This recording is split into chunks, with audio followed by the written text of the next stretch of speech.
Okay, so today we're going to talk about structure of bacterial plasmids. What's a plasmid?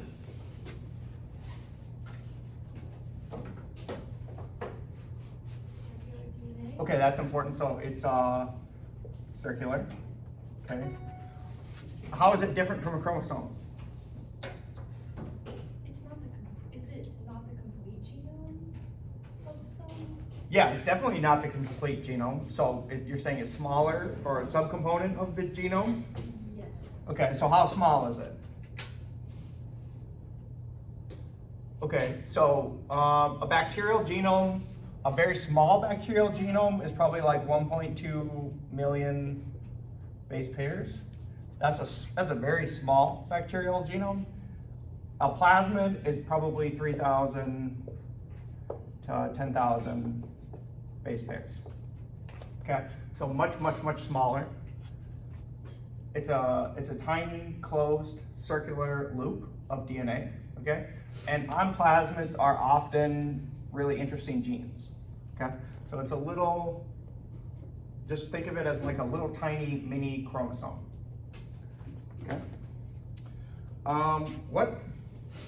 So just for nomenclature, you will often you'll hear the word plasmid, and you'll also hear the term vector.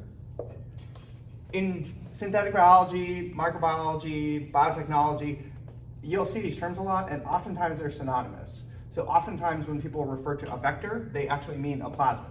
Or if they say plasmid, they mean a vector. The difference is that a vector, in the context of biotechnology, is a vector is usually a piece of DNA that is designed to deliver something. So maybe you've inserted some fancy gene X onto a plasmid, and you want to deliver that to an organism, then it would be a vector, and the plasmid is then a means of transmitting that genetic information. So oftentimes you'll see these like synonymously used, vector, plasmid. Okay, what is the purpose of plasmids? Like so there's engineering purposes, and then there's like biological purposes. Why do plasmids exist? Why do they evolve? Ease of replication. Ease of replication. So they are definitely easier to replicate because they're smaller. They can be helpful. They can code for genes that the organism didn't originally had. Yeah, so it's more, so the key thing that you said was they can encode for genes that the organism didn't originally have, which means that they are mobile. That's the key thing about plasmids, is plasmids, because they're little tiny sequences of DNA, they can be moved around, okay? So they can be given to other bacteria, or you can acquire plasmids, so they're mobile. They're kind of actually their own little selfish entities that have distinct interests, like selfish interests that are often different from the chromosomal elements, okay? So so why did they evolve? It's an exchange of information, so they're mobile, okay? And we talked last time about bacterial sex, which is conjugation. Okay, conjugation is when you have two bacteria and one forms like a little tube, and oftentimes what's getting pushed through that tube are plasmids. So plasmids can be delivered through conjugation. That's usually like the medium of exchange. So they're a medium of exchange that can provide fitness benefits to bacteria, although not always, okay? So in some cases, if the plasmid is useful, like it can provide a boost in fitness. If it's got genes that, say gene A, B, C, if these genes are really useful for the bacteria and they're providing a fitness benefit, then it makes total sense why a plasmid would persist in the population. But that does not have to be the case. Not all plasmids are useful. You can also have plasmids that just persist in selfish ways as like parasitic DNA. So one example of how that can happen is toxin antidote systems. So imagine, I'll show you how this works. So a toxin antidote system is a unique case that demonstrates how plasmids can be selfish and not always convey fitness benefits to the host. So if you have, say, a plasmid inside of I should do this smaller. So here's bacteria. here's the chromosome of the bacteria. Here's a plasmid, okay? And on the plasmid is 2 genes. Let's see, a red and a blue. Okay, blue is the antidote, okay? So it codes for like a little rescue factor. And the red gene is a toxin, okay? That will kill the cell, okay? So in the case where this bacteria has this plasmid, both of these genes are being transcribed, okay? So it's making toxin, but because the plasmid is making antidote, the bacteria is safe and nothing dies, okay? But what can happen is, so imagine this bacteria is mass producing antidotes and toxins. So that's being transcribed, they're being translated into protein, is filling the cytoplasm with toxins and antidotes. What can often happen is when this bacteria divides, so imagine you have cell division, okay? Where does the daughter cell get its cytoplasm from? From the mother, right? So the cytoplasm is just going to be passed to the daughter cell. So what is the daughter cell going to inherit? Both the antidotes and the toxin.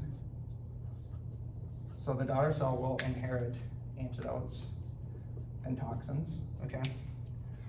And in the case where this plasmid is also inherited,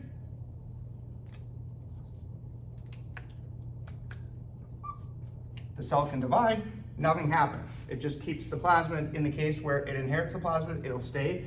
It'll keep making antidote, keep making toxin, and nothing will die because the antidote is always around, okay? But if the daughter cell does not inherit the plasmid, oftentimes what happens is these proteins have differential stability, and so the antidotes degrade faster than the toxins. So if you're not constantly producing antidote, what will happen is these antidotes will degrade faster, and now the toxin is activated. So what should happen to this cell?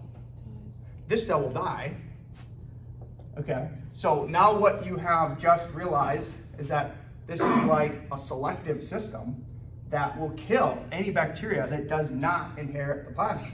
So what this will cause to happen is all the bacteria in this population, will they have the plasmid or not? They have to have it, because otherwise they die, okay? So this is like a addiction system where the DNA on this plasmid does not necessarily have to be conveying a fitness benefit. It could be parasitic, and it's just addicted the cell to the presence of this antidote. And if the cell tries to get rid of the plasmid effectively kills it by producing this protein, which has high stability, which is a toxin. Okay, so this is an example. This is an example of how plasmids do not have to be beneficial. They can also be actually negative, detrimental to the fitness, and yet they just persist often because of their systems like this. Okay, so that's an interesting example of selfish DNA that doesn't really care about the fitness of the host. It just cares about replicating itself. Okay. So, but in general, we think, okay, plasmids probably evolved because most of the time, they're probably providing a lot of versatility. They're providing an aspect of mobility where you can acquire new genes, okay? What about in terms of biotech? What are the uses of plasmids? Okay. One, storage. So, when you're working with nucleic acids, plasmids are often, almost always, the sort of like the infrastructure on which you manipulate DNA. So if you're ever going to clone a gene or make a mutation or design some kind of a construct, you usually will build that construct inside of a plasmid. So maybe you'll clone in a gene, maybe you'll add your custom specific promoter, maybe you'll even add some kind of like a GFP tag or something like that. Usually all that infrastructure and building and work is built on a scaffold, which is a plasmid, okay? So storage and construction of sequences. And the reason it can be stored is if you put this plasmid into a bacteria, we're all making our own custom bacterial libraries. If you put this plasmid into bacteria, you can just put it in what's called glycerol stock. You add glycerol, you put it in the freezer, and it's frozen, and it can be resurrected in perpetuity for thousands of years. Okay? So we can store sequences of DNA, valuable sequences that we've built in plasmids. And if you do that, you can create libraries. So for example, when they first sequenced the human genome, they would extract DNA from human samples. They would cut that DNA up into small segments, and then they would clone those chunks. They would clone those chunks into plasmids, put those plasmids in bacteria, and then make giant libraries where the total content held by those bacteria spanned the genomic content of the human genome. And they'd sequence actually the plasmids. Does that make sense? So in many cases, they're not actually sequencing DNA straight from the sample. They're taking the sample, they're prepping a library for safe storage, they're putting that DNA into a plasmid, and then they're sequencing the plasmids, okay? I talked about construction of genetic circuits. So last time we talked about operons. The way that you're gonna build and utilize those genetic circuits is gonna be in plasmids. Okay, another function is transformation and integration. We'll talk more about this later. So in synthetic biology, oftentimes you might be taking some gene and adding it into the genome of some organism, okay? If you're adding a gene into the genome of an organism, that's called an integration.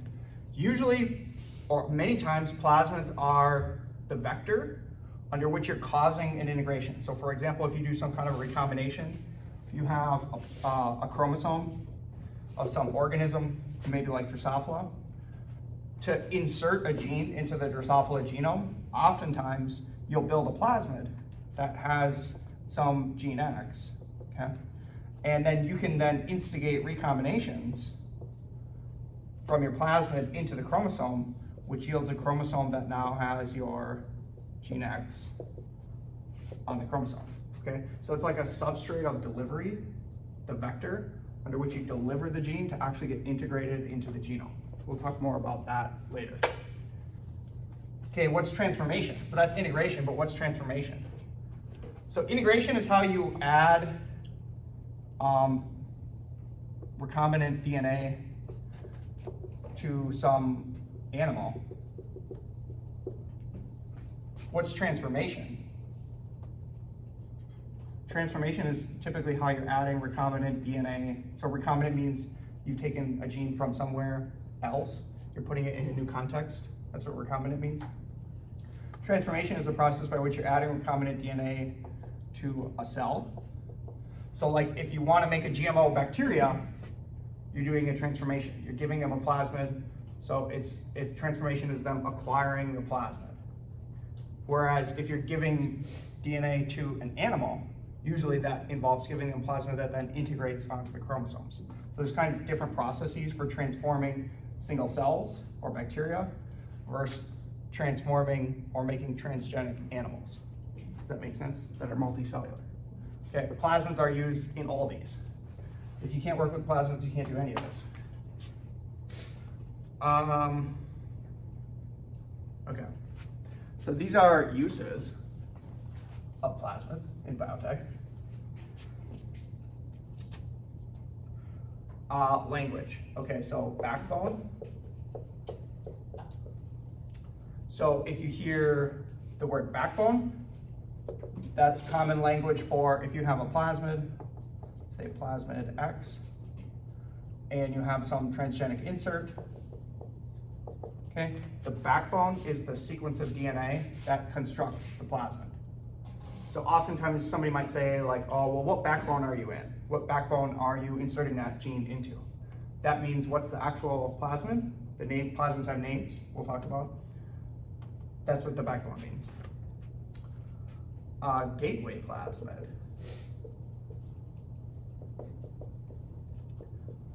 Okay. Oftentimes when you have some kind of a study that you want to do, maybe you have some particular experiment or some question you want to ask scientifically, and usually in biotech, often that involves studying some particular gene. So you have some gene X. And so the first step in sort of pursuing your scientific inquiry on how gene X functions is often to put gene X into a plasmid to clone it in, okay? And then you might downstream do a bunch of other things with that gene X. So maybe you have one plasmid that you want gene X to have a GFP. And maybe you want another plasmid where you want gene X to have an RFP. And then maybe you have some other construct where you have gene X and you want some kind of a tag, maybe like a his tag. Okay, so you can see how when you start like playing with DNA, you can do a lot of different things. And so the first sort of like cloning reaction, the first plasmid that's storing the initial gene X, that's often called the gateway plasmid, okay? And then often you clone things into the gateway plasmid for the first time to stabilize the DNA in a storage stock. And then from there you can do subsequent steps modifying that in potentially like other plasmids, okay? That's a gateway plasmid. In contrast to the gateway plasmid, there's the destination plasmid. So if you have a series of intermediate steps, like maybe you clone here, step 1, and then your final thing that you need is this. This would be the destination plasmid. So oftentimes when you clone, you're going through a series of steps, okay? And the process of actually taking a gene, so putting a gene in, that's called cloning. Taking the gene and popping it out and putting it into a destination plasmid, that's called subcloning. Okay, so subcloning is when you take a gene you've already cloned and you're popping it out and you're putting it in a new plasmid for a new context. Okay, that's subcloning.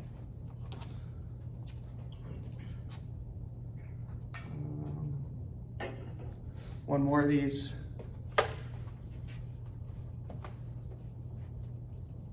Terms. So there's a term called shuttle vector. So plasmids have compatibilities. Not all plasmids work in all organisms. Okay, there's E. coli specific plasmids, there's Bacillus specific plasmids. Okay, so a shuttle vector is when you have some organism X. Perhaps this is a new organism that's being studied.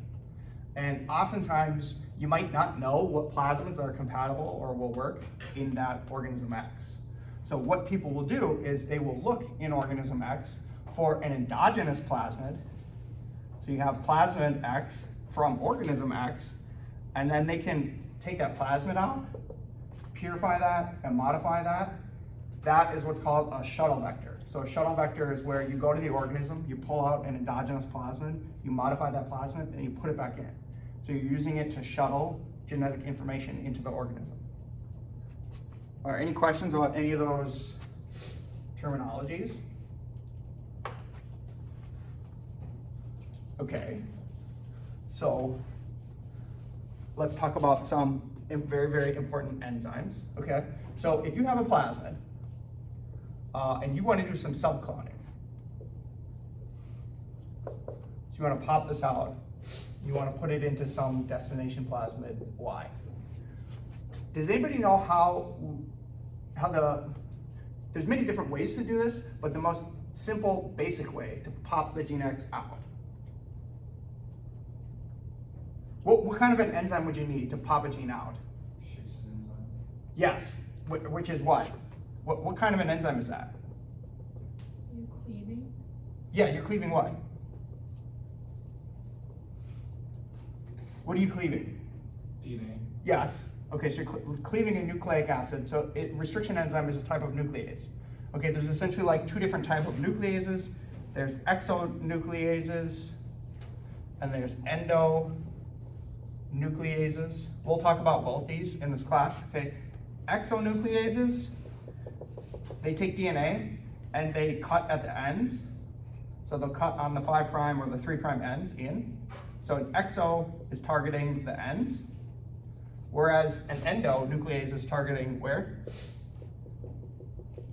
Instead of the ends is targeting inside. So an endonuclease is cutting inside the DNA molecule. That's an endonuclease. So the long name for restriction enzymes is called restriction endonucleases because they cut in the middle, not on the ends, okay? We will talk about exonucleases, but not today, okay? So restriction enzymes, or the long name, restriction endonucleases, what does the term restriction imply? It's specific. Yeah, it's specific. So you can have different types of nucleases. You can have nucleases that are just random. They just scan the DNA and chop it up. That's typically what you think of when you hear DNase. A DNase is typically an enzyme that cuts DNA that has no preference whatsoever. It's got no site recognition. It just finds DNA and cuts it. That's typically a DNase. Okay? Restriction means it's restricted. It finds a specific sequence and it cuts at a specific sequence. Okay? Most restriction enzymes have very, very specific sites that they cleave at that are called palindromes. What's a palindrome? Same forward and backward. Yeah, so it reads the same forward as backwards. So an example of these is G, G, A, T, C, C. This is the BAMHI restriction endonuclease site. So there's a restriction enzyme. It has a name. Its name is BAMHI. And BAMHI likes to find this sequence and cut at this sequence because this sequence reads the same this way as it does on the complement strand. It's the same reading this way as it is this way, okay? So restriction enzymes usually find these sequences and they'll make cuts that look like this, okay? So this cut is kind of unique, okay? When you split this cut apart, or I should say, this cut is different from, it is a form of a double-stranded break, but typically, so you'll see DSB a lot. DSB is double-stranded break. When you hear double-stranded break, often what you think of is you think of just a blunt cleavage, okay? Where you're just cutting the phosphate backbone at some site. Restriction endonucleases, some of them do that, blunt cutting. Although this one, BAMHI, that's not a blunt cut. This is producing a very unique cut, okay? That produces a molecule that looks like this.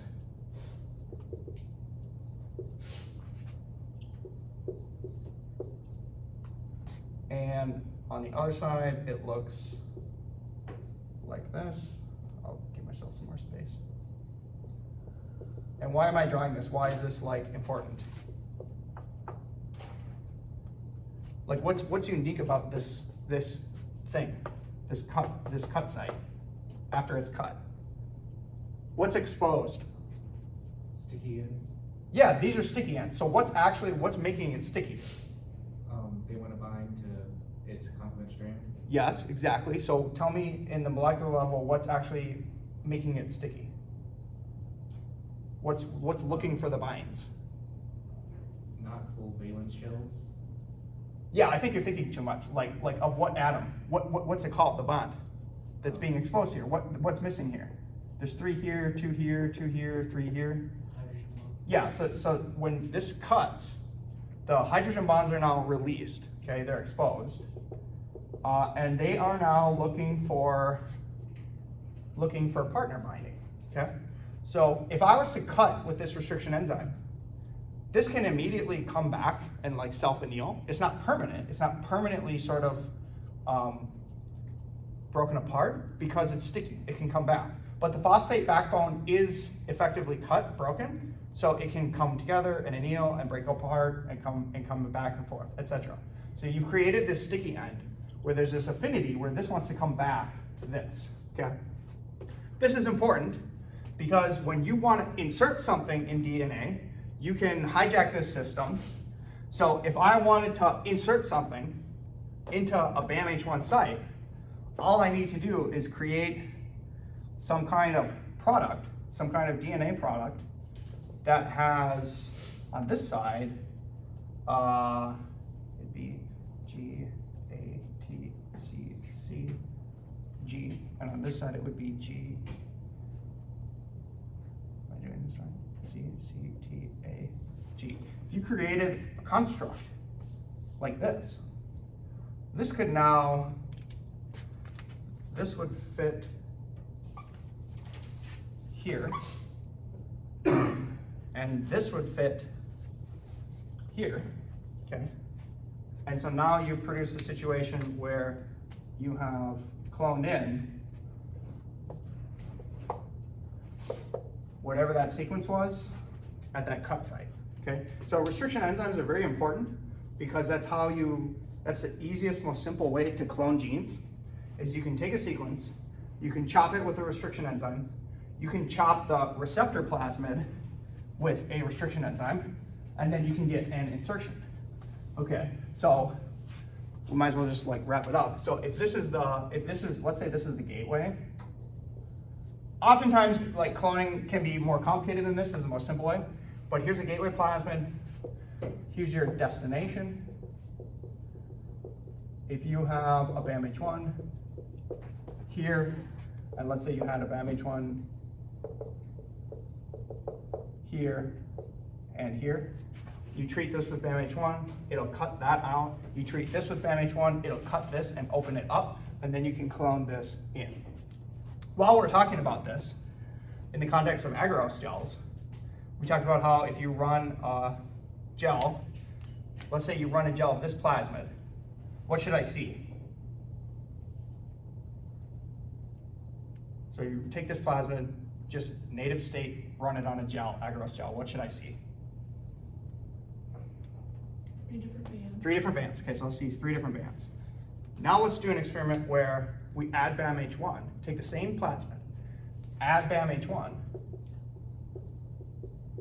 What will we see on the plasmid in the plus BAM? So here's wild type plasmid plus BAMH1 plasmid right here. What should I draw? What would I see? 3 bands that are moved upwards. Right? So this same plasmid, treated with BAMH1, you think I'd see 3 bands upshifted? I haven't inserted anything yet. Oh. Nothing got inserted yet. Okay, nothing got inserted. Just taking this plasmid and adding BAMH1. What will happen? Tell me what happens. You'd have one long strand of DNA. So it'll cut, right? It'll cut, it'll open this plasmid up, you'll have 1 strand of DNA, okay? What's this band at the top? What's this one? The concatenated rings. So what now happened to the concatenated rings when I added BAMH1? They broke apart because you added, if they're holding together like this, you added an enzyme that cut them apart, okay? So this band should disappear. So that one will go away. This one is the supercoiled, right? So what happens if you take supercoiled DNA, which has a bunch of tension, and you add a restriction enzyme that cuts it? It'll unwind, it'll release all the tension. So if you add a restriction enzyme to a plasmid, that will change those 3 bands, and you'll just see this, okay? And then you can do what's called a restriction enzyme digest. This is a restriction enzyme digest, that's the name of the experiment. A restriction enzyme digest is often an experiment that you do to confirm some kind of an insert in a plasmid. So say you built this plasmid. Now here we're running this plasmid, and we treat it with, so let's call this plasmid Z. So this lane is Z plus BAMH1. Here's Z plus BAMH1. What should we see in this case? So you add BAMH1, it cuts it here and here. So what should you see? 2 bands. 2 bands. One will be the size of this, one will be the size of this. So this band, which is the size of the backbone, will remain unchanged. It'll be the same size. So you'll see the backbone. That's where the backbone is. This is smaller than the whole backbone. You can probably see something like this, okay? So restriction enzyme digest is an experiment that you can do that can tell you successfully whether or not you cloned a gene into a plasmid, okay? So restriction enzymes are important for cloning, moving genes around, and also confirming whether or not your cloning process was successful. Are there any questions about that? Okay. Yep. If both sides were BAMH1, could you get an incomplete digest still? If both sites were BAMH1, could you get an incomplete digest? Usually that doesn't happen. Usually these enzymes are so efficient that you add the enzyme and 5 minutes later, every single site that you could imagine That's that exact site is cut. You can get incomplete digests. Like if you saw something that was, like you might see something like this. If you saw that, you would conclude, maybe I need to give it a little bit more time. Maybe this was an incomplete digest because you still have some concatenated, you still have some supercoiled. So that can happen. But usually these things are like really efficient, really fast.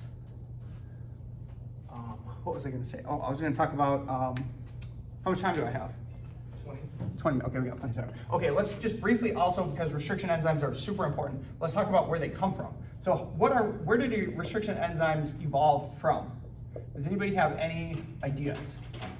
Was it the immune system for bacteria? Yes, okay. So if you have a bacteria, what is bacteria's like biggest enemy? Bacteriophages. Bacteriophages, okay? And bacteriophages are viruses that come in and they pump their DNA or RNA or nucleic acids into the cell, okay? And oftentimes the bacteria have endogenous defense mechanisms against this. So what would be a very useful enzyme that could destroy the genetic information from a virus? The DNA. Yeah, a DNase, a restriction endonuclease, okay? But the problem with, let's think about this, okay? So here's the problem that you need to solve through evolution if you're the bacteria, is you wanna secrete some nuclease that you wanted to cut that, but not that, okay? So you don't want it to cut your own chromosome because it'll kill you.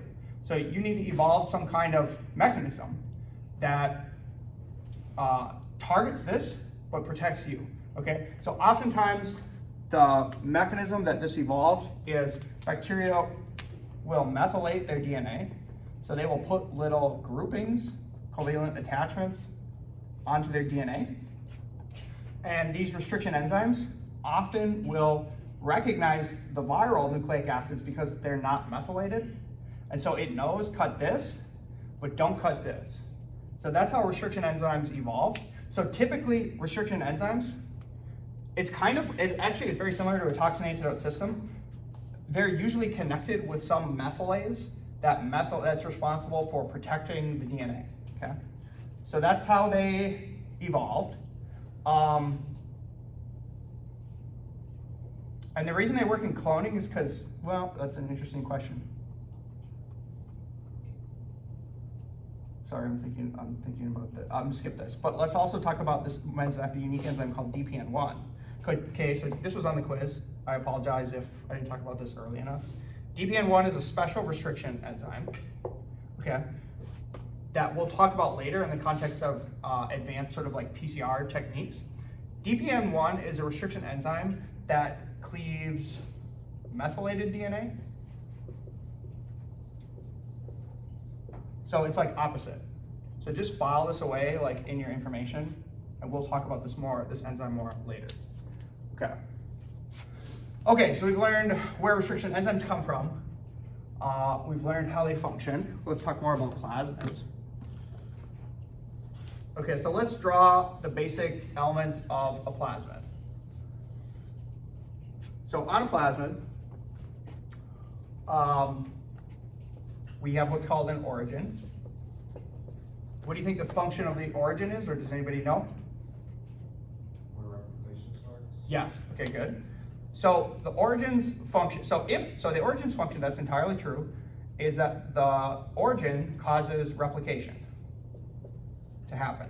So what enzyme does the origin need to attract to cause replication of the plasmid? Yes. So DNA polymerase is recruited to the origin. Typically, there's probably an intermediate. There's usually some intermediate, protein X, which binds the origin and then actively recruits DNA pol, okay? But the origin's job is to recruit DNA polymerase. So if the origin is really, really good or really, really attractive to DNA polymerase, are you gonna have more copies or less copies of the plasmid? More. So that's the other inherent function of the origin, is not only to attract the DNA polymerase, but also to regulate the copy number. So plasmids have copy number, okay?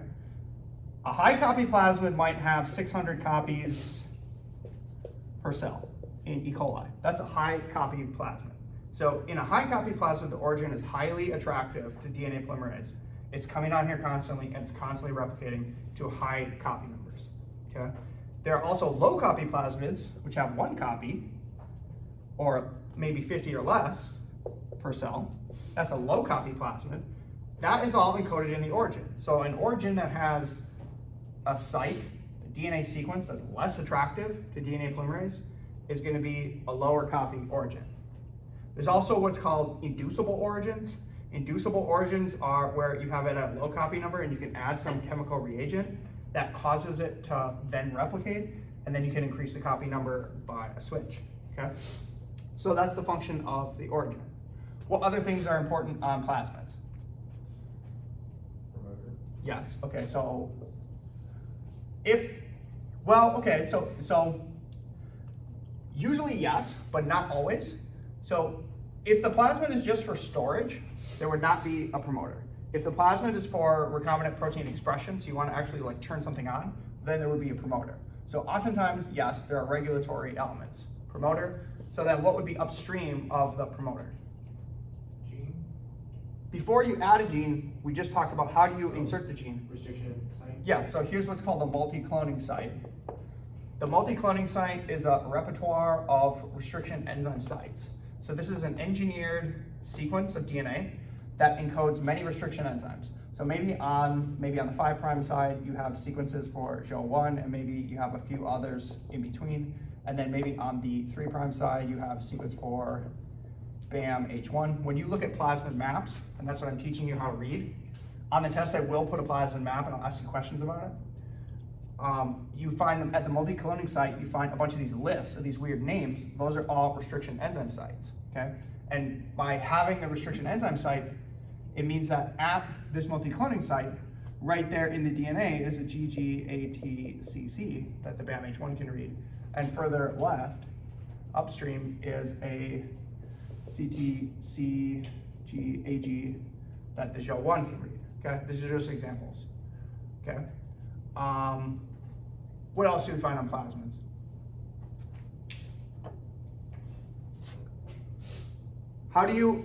Okay, let me think about it a different way. Oftentimes, what's holding the plasmid? What's gonna hold the plasmid? Bacteria. Bacteria, so usually it's E. coli. Does E. coli, we talked about parasitic plasmids, we talked about beneficial plasmids. Does E. coli want to hold on to a high copy engineered plasmid that you built? No. No, probably not. Like E. coli does not want to hold on to, it wants to replicate fast. It doesn't want to hold on to this extra stuff that you're trying to you're kind of like force feeding it to hold on to this stuff. So how do you convince or coerce the E. coli to hold on to and replicate your plasmid? Antibiotic resistance. Yes, so you put usually an antibiotic resistance marker. So your options, most common ones are ampicillin resistance, kanamycin resistance, chloramphenicol resistance cassettes, okay? So this is a gene that has a promoter that is coding for a protein that conveys resistance against different antibiotics, either ampicillin, kanamycin, chloramphenicol, or there's a bunch of these, okay? But essentially you have a resistance cassette on the plasmid so that when you transform the E. coli, then what do you have to add to the media? You add the antibiotic to the media so that E. coli dies unless it holds on to your plasmid, okay? So that's how selection, this is a selectable marker. You can often hear, this can be said as antibiotic gene or antibiotic resistance gene or selectable marker or selectable quote unquote cassette. You'll hear that a lot. That all just means the same thing. What else goes on plasmids? We get most of the main stuff. They can get really complicated. This is probably the most basic, simple plasmid. Multi-cloning site, some regulatory element, antibiotic resistance cassette, and an origin. If you don't have these things, if you don't have at least this and this, the plasmid won't even replicate. It won't even stay in the cell. Okay, let's think back to the arabinose operon. Let's say this was the ARA promoter. So the promoter for the arabinose operon, which means we want to be able to add arabinose to turn whatever we put downstream on. What other gene do we need to make that promoter work?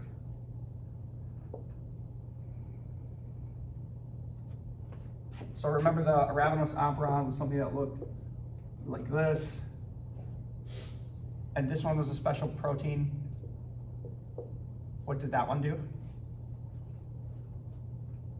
It made it to where, oh, So think back to the operons. Oftentimes you have an operon, and then right outside the operon, right next to it, you have the.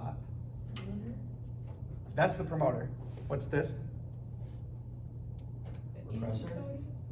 Repressor? Yeah, I don't know if is it a repressor? I think it is. It is a repressor, although maybe in this case it's also an enhancer. It's a transcription factor, the regulator. Okay. So if what I'm saying is in this plasmid that we've constructed, they took just this. They took this promoter, and they put it here. My point is this plasmid will not work unless you also add what? an on switch. The regulator. Well, not the sugar, but the, well, okay, so like remember like what's actually happening. So again, review. Like in order for this system to function, the circuitry to function, this has to get transcribed. It makes some transcription factor protein, which sits on the promoter. In this case, it's holding a stem loop, and it's holding the gene off. And then when you add arabinose, it releases the stem loop and turns the gene on. So if you want to have that regulation, you also need to add the gene that codes for the transcription factor, right? So you need to add AraC and the promoter of AraC, because otherwise you don't have the transcription factor floating around and the gene is just perpetually on. Does that make sense? So in order to actually have the switch, you actually need the protein that is causing the switch to be encoded.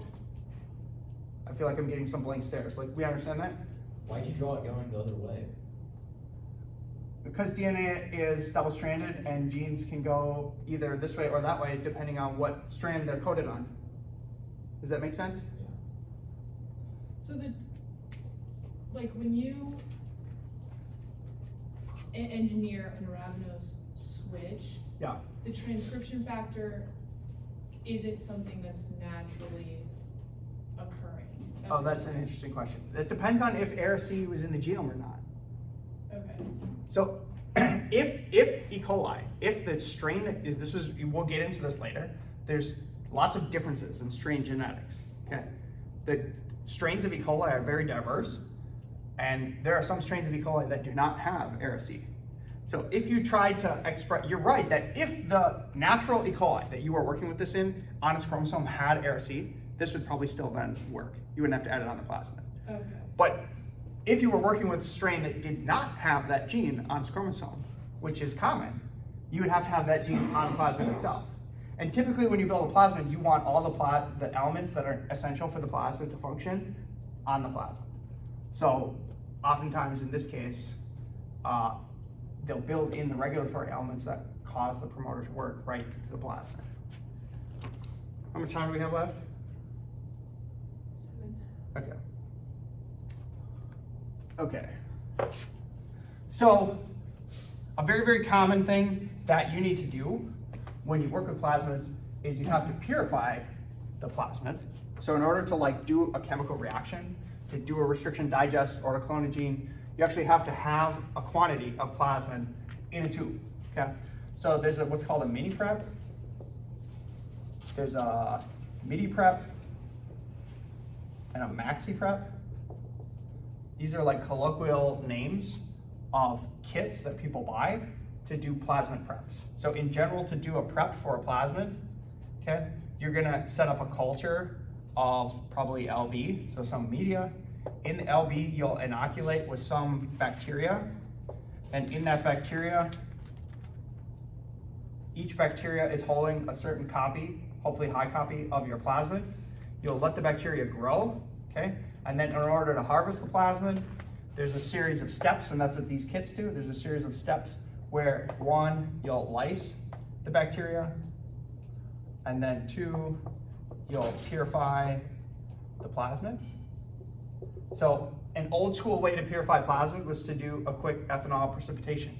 That would cause all the plasmid to precipitate out. That's one example. These are a little bit more complicated. You'll get these little kits, you'll get these little tubes, you'll follow the directions, it preps it. The difference between Midi, and Maxi is just how much bacteria you're growing and how much plasmid you're prepping. So if you're prepping a ton of plasmid, like a whole bunch, like from liters of culture, you do a Maxi prep. Midi prep is like in between. Midi prep is common like every day to day, probably like from 5 mils of culture or less, okay? So just know that like these are common terms that refer to actually purifying the DNA. So we've talked a lot about running an agarose gel of plasmids, and I kind of just said, well, what happens if you run a plasmid on an agarose gel?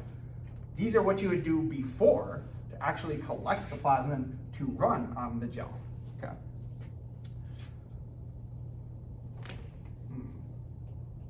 Okay.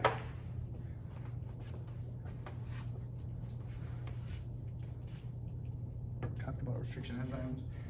Quick, common plasmids.